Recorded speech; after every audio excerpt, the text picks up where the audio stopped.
Satnam, welcome to episode 21 of the Heart of the Shaman podcast. And today the topic or the theme of focus is the vastness of possibility. So part of why this is what's coming through is connected to some of my personal experience in the past few weeks, which I'd like to share a little bit about.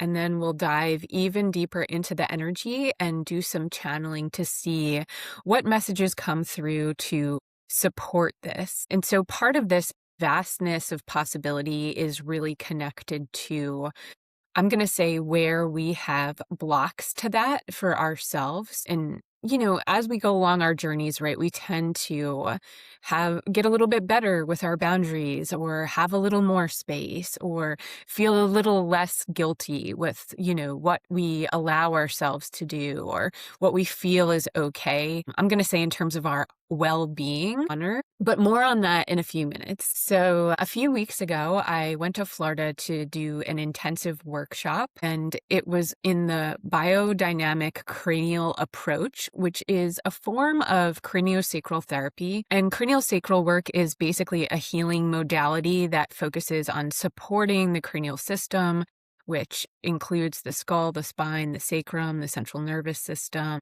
Part of the support is really allowing the natural movement and flow and the body's own natural healing capacity to move through the system. And so sometimes we have, energy that's misaligned or blocks to allowing, I'm going to say, that flow or that movement to be on like full throttle. Not that it has to be fast or intense by any means, but just really allowing that flow in an uninhibited way. And what I found is this is something that is already integrated in the work I do to some extent, but I'm going to say, it offers more potential, possibility, depth. So it ties in really well with the theme today. And I really had an incredible experience. And what I want to share about that is twofold. So, for one, actually being in this healing space. So, of course, there's different principles that we're learning, and then there's a good amount of practice as well. And there was just something so refreshing, simple, honoring to be in this healing space for a few days. Essentially, it's like you're on a retreat, right? I was also learning this modality, and we were in class from 9 to 6. So definitely it was intensive, but it's an intensive where you're in a space of stillness and healing and present awareness. So a really rare opportunity. And also just being in a collective group energy signature where, everyone is a healer. People are really expressing compassion, love, their curiosity for this modality, making space for each other. So, right, this is something that probably, if you're tuning in, you have experienced, maybe retreats that you've gone to, or even trainings like this. I mean, there's lots of different, let's say, platforms where you can find yourself in this type of space. So that felt just like so refreshing. I just felt so grateful. And something that was like so simple and small, but profound, that also was occurring is being outside of like my typical life, my typical routine. I had this experience of the contrast of honoring my own well-being without being in that typical routine, let's say, or in those energies, versus being in this really supportive space where there's nothing else to think about. And I think, again, I'm sure a lot of people can relate to this, right? You have whatever is in your day-to-day. And again, when you're in a more retreat experience, there's this extra space to be reflective around, what is beneficial for you, what is good, what you're called to do, possibly a clarity around who you are, what your energy is, how to support yourself. That is not always there with other energies around. And when I say other energies, it's like, people, this could be like children, spouse, family members, pets even.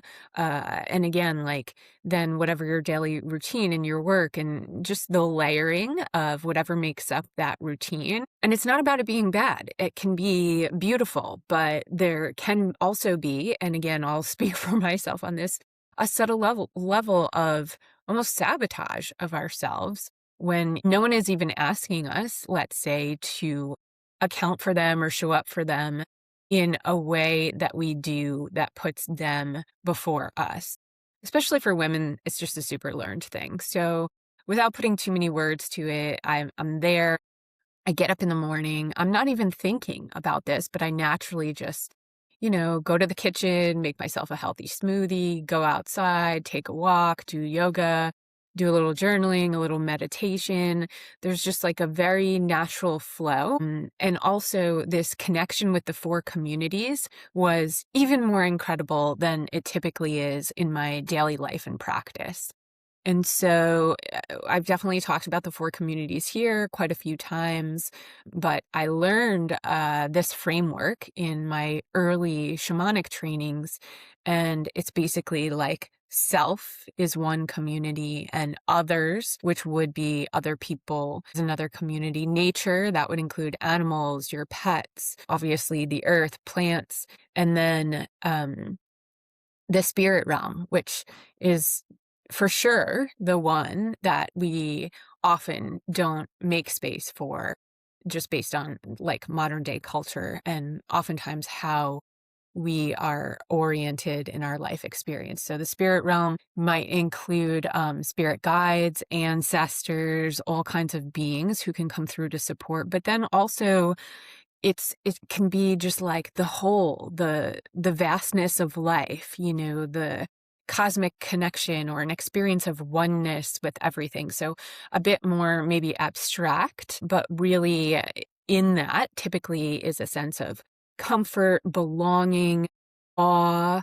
just a connection to something more vast than ourselves. But that connection comes while we also don't need to understand it fully, right? There is a mystical aspect, there's an unknown, there's a mystery that is just not for us to figure out, right? We can have a lot of questions answered along the way, along our journey, but that mystery will remain no matter what, at least as far as we're in human form on this particular journey on Earth.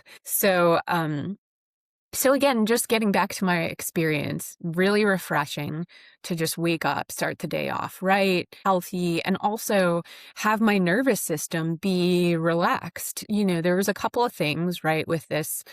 I think there was about maybe 25 of us, including the teachers all together. So, there's some things that you're like nervous about in the beginning, just connecting with these new people and whatever you're going to be sort of like asked to do or called to do in the space. And then once you get a little bit more comfortable with everyone and the energies, that kind of tapers off. But again, it was like, okay, I'm going into this just already feeling connected to myself and who I am and with a relaxed nervous system.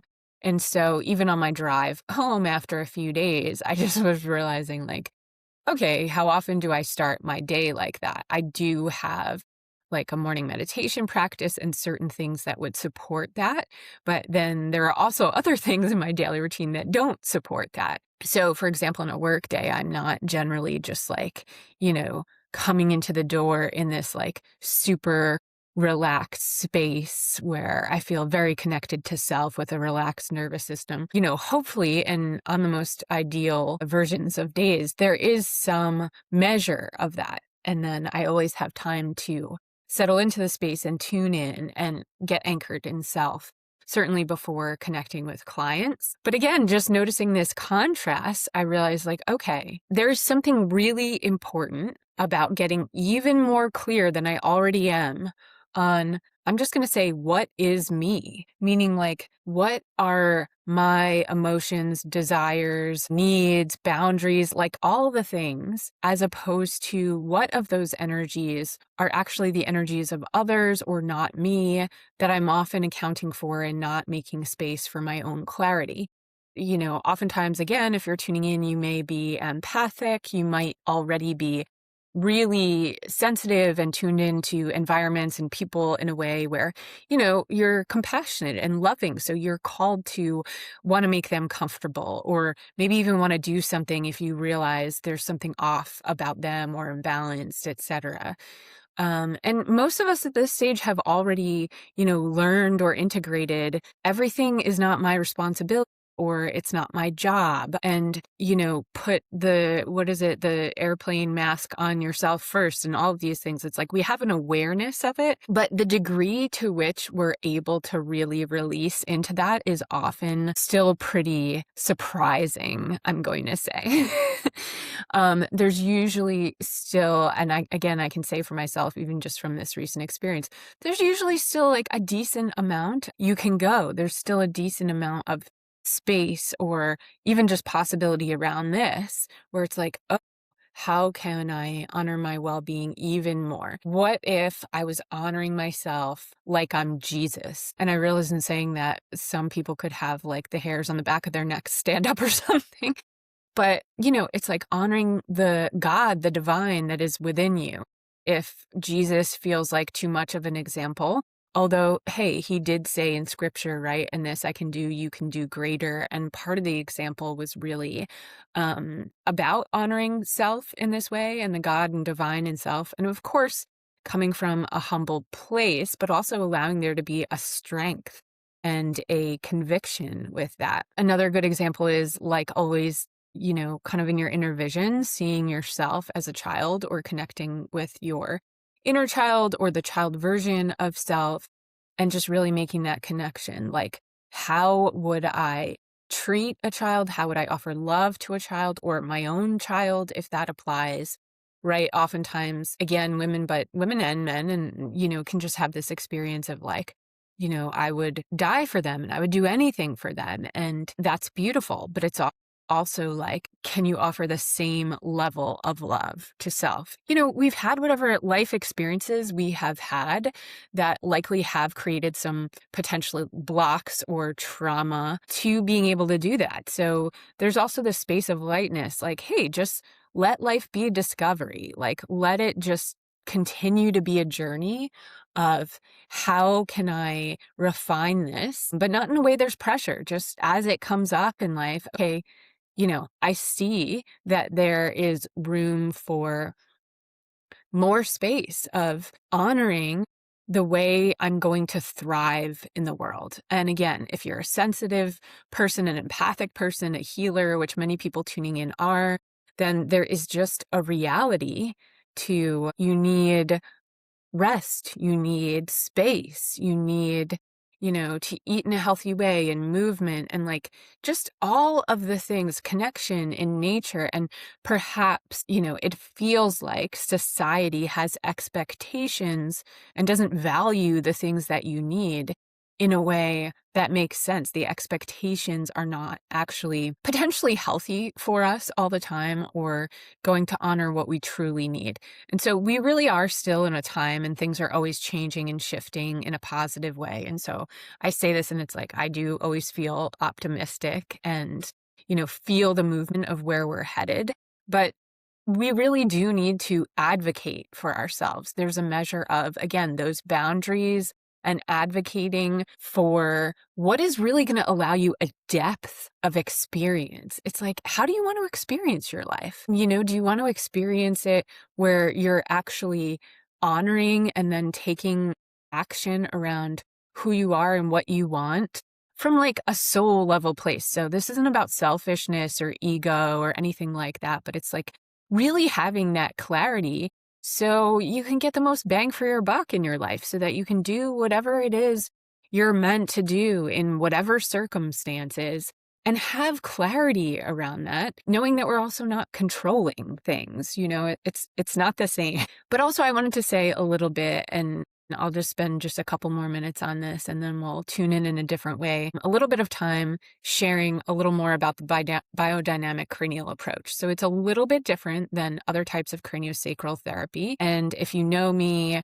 or you've worked with me before, you're probably aware that I'm a practitioner whose training is founded in shamanism, but I've done a lot of trainings in energy work and yoga along the way on my journey. And I did a little bit of craniosacral work back in like 2010. It's been integrated. To be honest, I didn't remember a ton of that when I went into this training, but the biodynamic cranial approach, that training doesn't focus as much on anatomy or the structural side of things. And it is much more focused on allowing the practitioner to get centered in themselves and grounded and comfortable. And so there really is right off the bat this put your mask on first, get situated, get comfortable, get grounded, do whatever it is you need to do. And then also get, your client comfortable and just make sure that they have everything that they need. And then you're shifting into this space of present awareness where you're also connected to the whole. So I mention this because that's also that space of all this vast possibility. And so whatever way you're finding your own center, getting grounded, then you stay there, but you also are accounting for your client, their energy, their experience, and then the whole can go as far out as you could imagine, let's say, or it could be as simple as the whole is the room that you're in and your client's energy and your own. But it may expand outside of that into the rest of the building, into the town you're in, the state you're in, the country you're in, the planet you're on, et cetera, et cetera. And you can have any sort of experience of this. You might have thoughts, you might have inner visions, but there's this space of, can you sit back? Can you rest? Can you just sort of be like a soft gaze observer? So anything arises, not focusing on it too much or even making it an action, at least in this part of the work that you're doing. And I think part of the reason I'm explaining this is because it's a modality that really emphasizes a level of presence that can help all of us be connected to who am I, what is me, and really have clarity around that. And what's kind of interesting, right, is, okay, I can become more clear on who I am, what is mine, what I'm experiencing in the moment, if I'm also more aware of the whole. So there's a little bit of a almost dichotomy of my own energy, right? That sense of separateness. There can be more of an awareness, more of a clarity with an increased clarity of the whole. But if you think about it, it really makes sense, right? You're more aware in general. You're more aware of the whole. You're more open to all possibilities and all energies in the space. And so this is going to account for your own energy and experience as well. And again, that clarity that can be so helpful. That is really what opens the door to a deeper honoring of self and others, and potentially a deeper experience of life. And I use this modality as an example. Just, this was a recent experience that again kind of highlighted the contrast for me, but this is not new information, right? And there are many things that can illuminate this in our lives and in our experience. Many of you are on a spiritual path. You likely have daily meditation practices and other tools and techniques you utilize to be more present in your lives. And it also allows us to notice when we're not present and not to make that wrong either, right? Okay, so let's tune in just for a moment and we'll shift gears. And so if you're not in a space to do this, like if you're driving or something, obviously stay focused on what you need to stay focused on. But if you're able to give yourself the next couple of moments just to begin to tune into your own body and breath and your nervous system. And so assessing how you're feeling, where you're at in the moment, maybe allowing your breath to slow down a little bit to increase your awareness of your physical body, just allowing yourself to become more comfortable, make adjustments that you might need, and just allow a settling in. So that resting that I was speaking about before, rest, unstructured time, extra sleep, periods of non-doing, we often don't have enough of all of this. So even if it's just for a few moments, allowing your breath to settle in slow, just feeling grounded in your body. And again, doing whatever you might need to do to get into that space. And just taking a moment here for connecting with your guides, with my guides, with some of these higher channels, let's say, just honoring and open to what information comes through, with the first, I'm going to say, question or focus being, what is me? And if the dream team has anything to add to this. So right away, yes. So the visuals are coming through, in a really beautiful way. And it's basically different scenes where you create space in a literal way in life in your experience. So, the guides are saying essentially connecting more out in nature whenever possible, having your feet on the ground, right? It's something we know, but there are, it can be in any kind of natural environment. And if there's a potential to do this every day, it's really going to go a long way. But there's a physical space, right? If we're outside, there's like that, okay, we don't have the boundaries of the walls of the room or the building, or that man-made structure. And so there is something free about this, that I'm sure you've had that experience where even if you just go for a short walk outside, your nervous system is able to attune and settle potentially more quickly than in any other situation or scenario.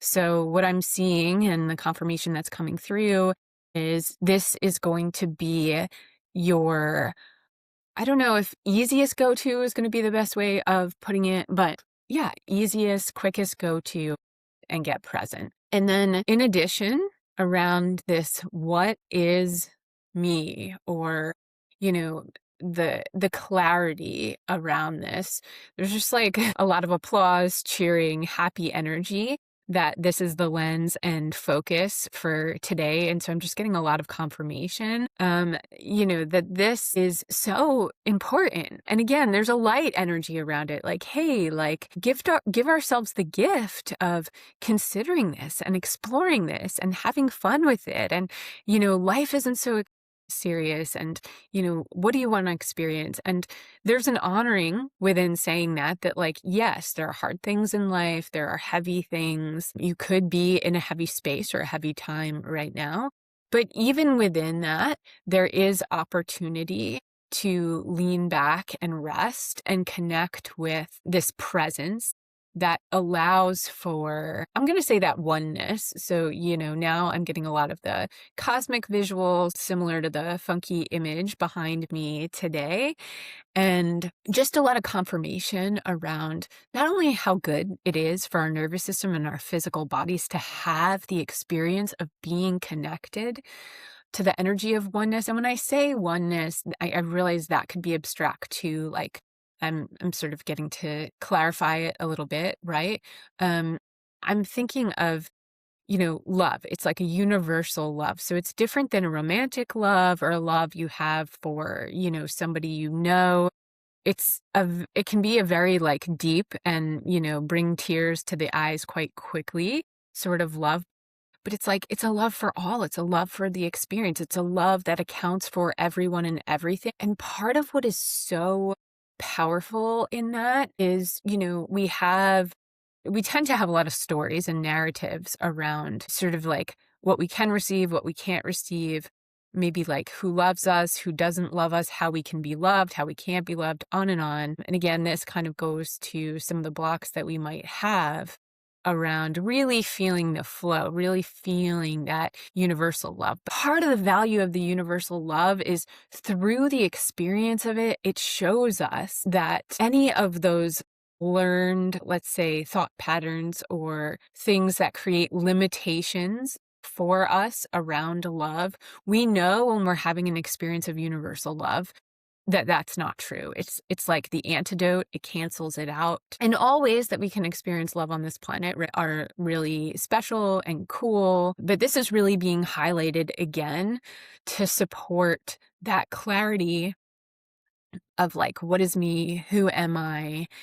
Again, it's that little bit of an interesting almost dichotomy of like, oh yeah, if I connect with this universal love in presence and I become more present in this way, I have more clarity around self. these days I just feel like nothing could be more helpful. So this is an aside, but I still feel like the guys in the energy with me on this, but it's like, okay, we're in a time of so much information and we're already in a cerebral culture.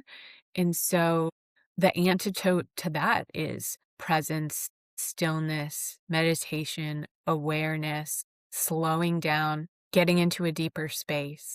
That all that information, right? Especially what's coming to me is there's always a lot on social media, and there's so many influencers that are always sharing different things that, like, if we're talking about health and wellness and well-being, that you can do, that you should do, that are going to like solve all your problems or totally shift how you feel, or, you know, I'm thinking of like lots of times it's like supplements that are being promoted, or even like skin creams or something. And if it's not a product, it's often like, hey, do this one training or modality for 30 days and it'll change your life and it'll, totally shift your experience. And that is going to be true for some people. But the more we practice presence on a day to day where we do not have any of that interference or information in the field, then we will have clarity around what information is meant for us, what is true for us, and we will have way less inclination to tune in when it's not necessary, right? So there are some kind of like addictive components or habits, and right, even like just brain chemistry connected to dopamine, et cetera, where we can get like looped into, I don't know, screens is how it's coming. I'm just seeing all these different screens where it's like one's playing Netflix and one's playing one form of social media and one's playing another. And, we have them everywhere now. It's like they're at the gas station and they're there when you're getting your oil changed and there when you're online for like a table for dinner and on and on and on. And so even in that sense, there's this advocacy of, yeah, what do I want to tune into? And when do I want to be connected to information? I mean, we're in a time where it's all changing. We have access to more. I'm also a fan of that. And I think it's very exciting that we can have conviction and clarity around choice. So, okay, the guides are just wanting me to mention choice a little bit more, right? In relation to information, it's like just choosing what we want to tune into and what we don't, and when we need to and when we don't. But a little bit of caveat is when we are tired and depleted, our energy is low, we're under stress, we feel like we have less capacity, less resolve for choice, and also advocating for ourselves. So, the more we're feeling depleted, the more likely it is that we're potentially going to be subject to just too much information and energy in the field that isn't necessary. And going back to that, knowing that a lot of y'all are sensitive and already tuned in, oftentimes I'll say to people, my experience is trippy enough. So really just with like my connection to those 4 communities. And I think some people would sort of maybe look at my lifestyle and be like, wow, that's pretty, I mean, I don't know if they would use these words, like witchy or interesting in terms of maybe what ways I'm opting out of a lot of what is more mainstream in our culture. And that is by no means, like I don't have rules around that, or it's not extreme exactly. But again, it's like spending a lot of time in nature, simplifying at home and in life as much as is possible. And then I have the clarity to know when I want to opt into anything new information, new technology, when I want to take an inspired action, do something different in life, instead of just kind of like a chronic overwhelm. And like what I'm seeing again is the Netflix, like too much time on Netflix. Yeah, I guess in this time frame, right? That's just probably what people tune into the most, is like we have all of these movies and things just constantly at our disposal. And that in itself, so I'll just say one thing about this and then a few more tuning in, channeling from the guides, and then we'll close. But it's really interesting, right? There are so many beautiful stories and narratives that are told by directors and producers and have amazing actors in them, where the story is just so like poignant and emotional and artistic and hits in the right way. And there's just so much of that. And there's so much out there. And, we could just tune into like one, well, they're not called channels, but like what company or platform or another, like Paramount or Netflix or whatever, and just have so much at your disposal. And so I do feel, art has a huge place and there is absolutely always value there. But the at your disposal all the time does segue into the too much information category, right? And so with our own clarity, we know when to tune into this sort of thing, but that will also allow us not to spend too much time in these narratives and stories that are reflecting life while we're actually in, I don't know, I have like the guides are just kind of saying like you have plenty of time to reflect on life when you are not in a physical body having a human experience, and time doesn't even work the same way. And so you're not even going to be called to do that for more than, one of them is saying like a few milliseconds, which I don't know. Again, time doesn't work the same way. But, it feels like, yeah, that there is opportunity to do that outside of this life experience. And so they're just kind of like, don't spend too much time on Netflix. Haha. um, but again, this comes back to, okay, who am I? What am I? What is my energy? Simplicity is just something that is lighting up in a big way. And I do practice this the best that I'm able to in my own life, but I really, yeah, the value of it is huge. The more we can simplify, it makes everything easier and it does connect us to our own truth and conviction more. And there's something really simple about this. Like I'm just sort of basically the inner vision is something that's showing if you're going to have a lot of static in your environment or a little static, like how much can you turn down the volume on the static? And the more simple you make things, the more that static volume goes down. And then the more the vastness of possibility gets dialed up. The more connected you are to the whole, to yourself, the more present you are, the more depth anything you experience has in a good way. So when I say depth, it's again, it could be heavy or light. It's not really about that, but you're connected to how you feel in the physical body when you're experiencing something, and you're connected to your emotions, and you're connected to some of these other layers too, right? Like connected to the whole, connected to what else is in the space, connected to the spiritual energy and maybe like the spiritual significance and symbolism of what's happening as it's happening, but all in a way that feels integrated and clear.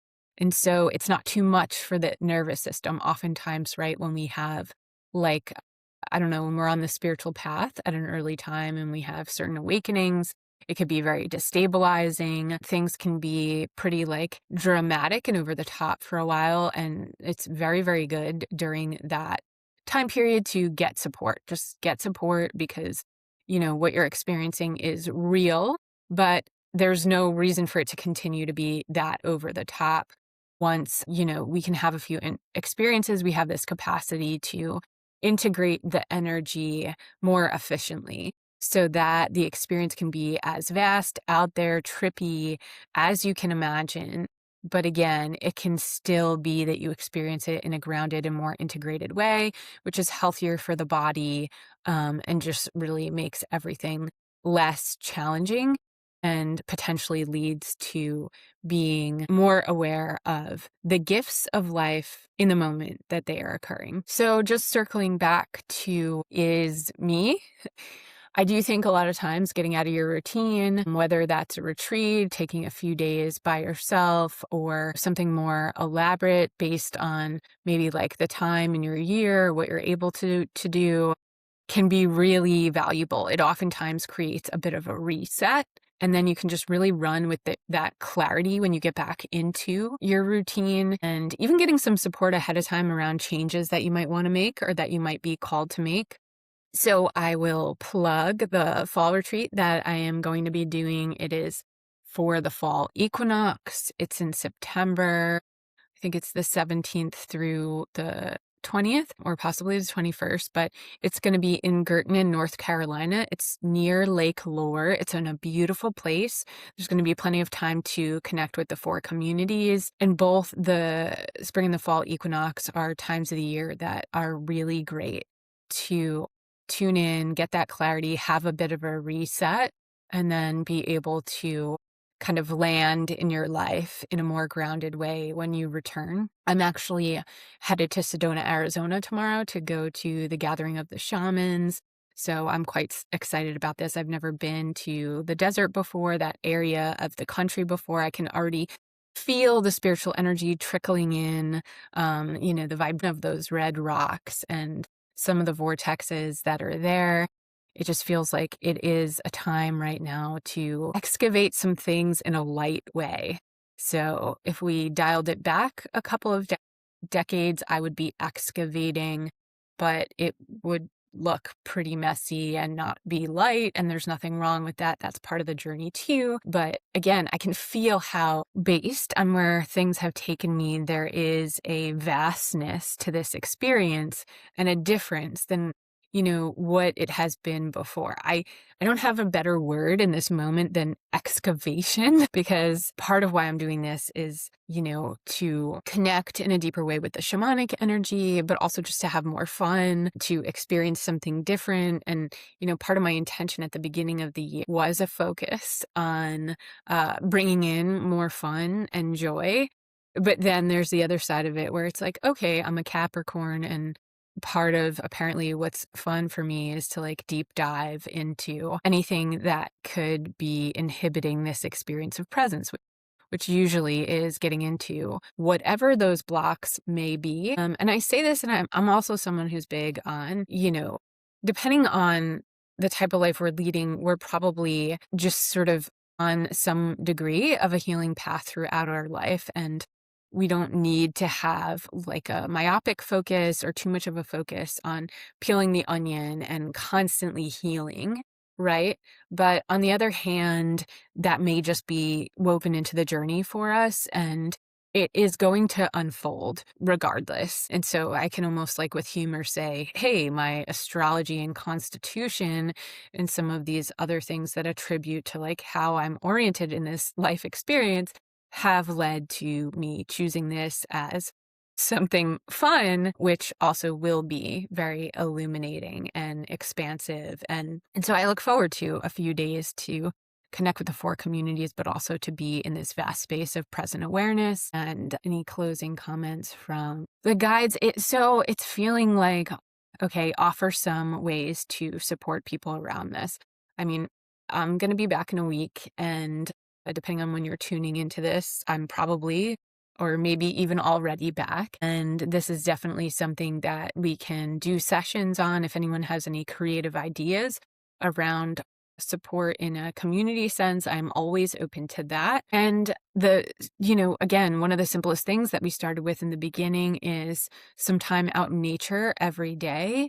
And if you don't have a daily practice for yourself, even if that is just setting aside some unstructured time, and one day you're meditating and another day you're journaling and another day you're taking a walk, it's less about what you choose and more about giving it to yourself. So give yourself that time and, just sort of allow whatever has sparkled or lit up for you today to integrate, and then also to be that discovery in the coming days, in the coming week. And then, I would love to hear from you what else comes forward. We're in spring, right? And we're going to segue into summer in a couple of months.